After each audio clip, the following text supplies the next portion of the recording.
हाय, मी सलोनी शिंदे। मी तुम्हाला आज गावच्या पारंपरिक पद्धतीने उडदाची पिठी कशी बनवायची ते तुम्हाला दाखवते मी। चला पाहूया आपण।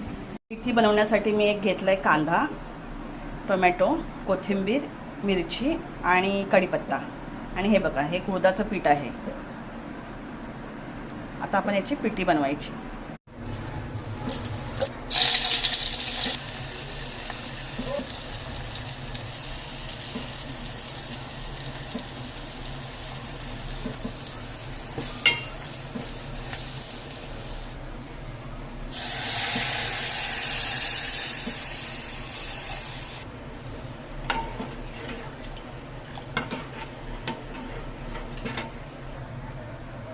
सॉल्ट दाखव ना तुम्ही।